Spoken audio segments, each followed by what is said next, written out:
calculus students. I'm just enjoying my last few days of summer out here, and nothing says summer like lemonade. So I have a nice container here of lemonade.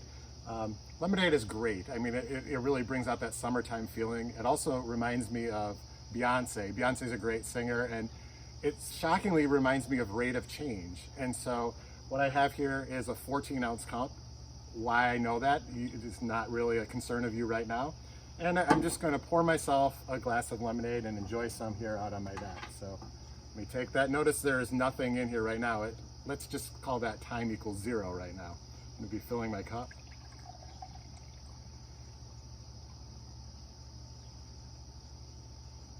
Yes, a very nice, refreshing glass of lemonade.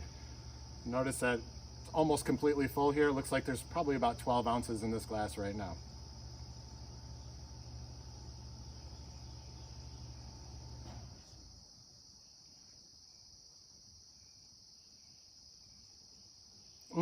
So good and so acidic also. Makes me really want to go do some math right now. I decided to take my lemonade experience and make a graph out of what was going on with it. And so I went into Desmos, and I have on the left side here something to represent the lemonade coming into the container and leaving the container, and then a graph of the volume of the lemonade in ounces, and then I have time on the x-axis here. And so we can watch this play out. This is the lemonade going into the glass. It stayed the same for a second while I was talking, and then I decided to take a drink, and the lemonade decreased. Now, if we're thinking of rate of change here, this is not a velocity graph. It's a graph that is showing the amount of lemonade in ounces, and we're comparing it to the amount of time going by in seconds. And so the rate on this graph is the flow of the lemonade in and out of the cup in ounces per second. So I have this point on here, and you can see that this part of the graph where I'm drinking the lemonade is a straight segment. There is no curve to it. So if I put another point on my graph here, if I take any 2 points that are on this segment here, and I look at the average rate of change between those 2 points, it's always -2. The slope is always the same. You see me computing the slope right here for these 2 coordinates. So again, no matter where I move them, it's always the same, because when we have straight segments, we have what's called a constant rate of change. So I was drinking at a rate of 2 ounces per second. It's negative because the amount of lemonade was decreasing. If I do the same thing up here on the straight segment, you notice the rate of change is 0 because there is no change in y. There's no change in the amount of lemonade in the glass.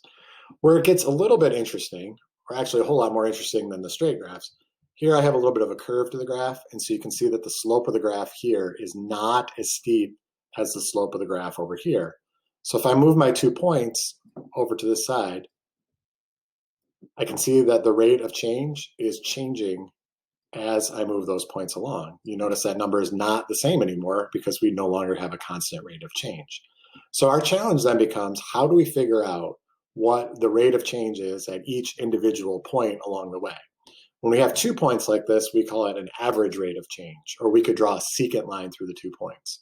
As we bring the points on top of each other, that's going to be an instantaneous rate of change. Another way to represent functions is using a table. Now, tables have their advantages. It's really easy to see the information provided in a nice, neat kind of way. There are also some limitations about tables. For example, we don't know what's going on between 0 and 3, and we have no visual like we do with a graph to maybe see that the segment is straight, that there's a constant rate of change. So this is typical of what you might see on an AP exam, where there is data presented in a table. There's some kind of function represented here. I've seen questions in the past about grass clippings, snow on Janet's driveway, about bicycles, about all sorts of random unprocessed gravel. Different types of variables that are related to each other. And then there are a couple typical questions that go with it. So the first question here is, what is the average rate of change in the amount of lemonade on the interval from 6 to 24? So we're talking about average rate of change. Average rate of change is just the slope of the segment connecting the 2 endpoints. So let's call the lemonade function here L of t. if we want to know the average rate of change between 6 and 24, we want to know the change in the lemonade over that time period divided by the amount of time that's gone by.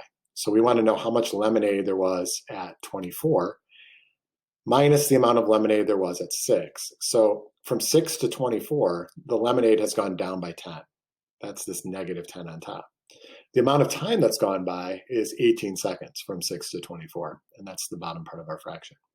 This is just the slope formula. It's y2 minus y1 over x2 minus x1, or f of x2 minus f of x1 over x2 minus x1.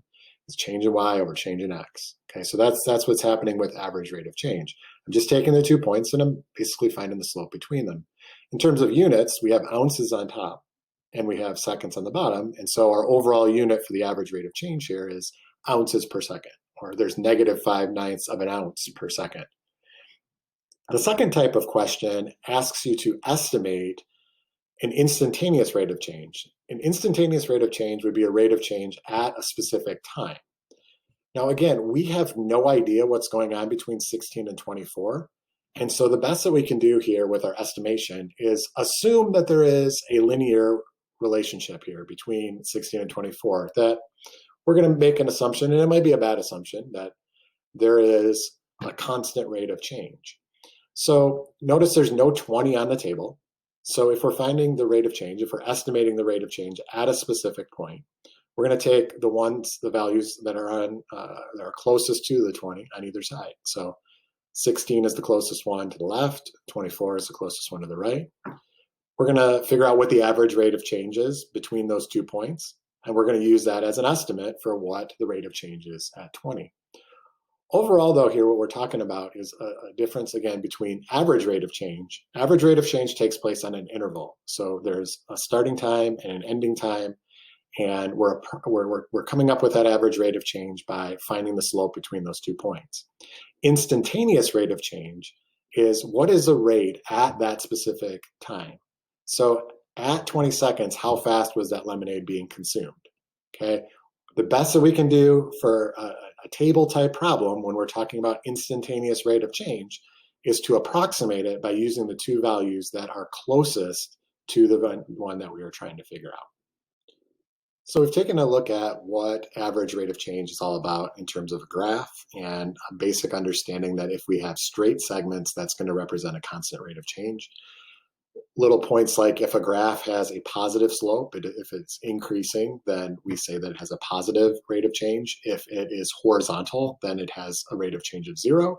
And if it is going down, we say that it has a negative rate of change or a negative slope. Talked about if a graph is curved, that we're going to have to do a little bit more if we want to figure out rate of change at a specific point. And then we looked at some tables. Okay, so now if I'm given just a regular old equation, f of x equals 2 times the square root of x minus 5. And I'd like to find the average rate of change between 6 and 14. What I'm going to do here is just figure out what the function is equal to at each of these values of x. So I've got 6 f of 6.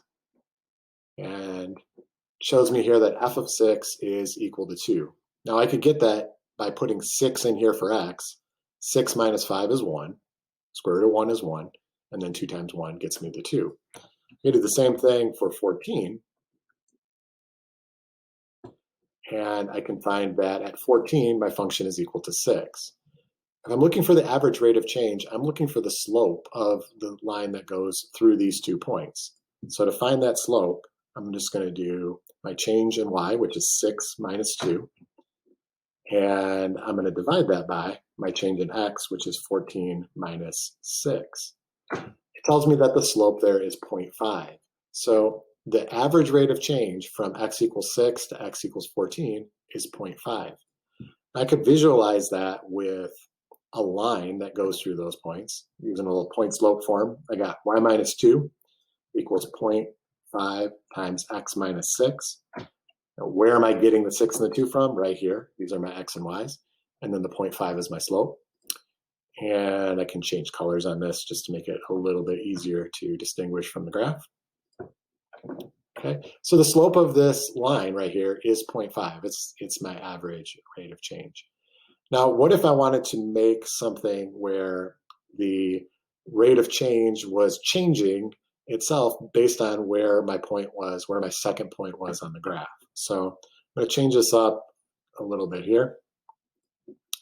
I'm going to create a slider, and I'm going to have my slider go from, let's make it go from 5 to 16. I'm going to go by 0.1. Okay, and I'm just going to slide it along here. And I'm going to put a second point on my graph. I'm going to say a f of a.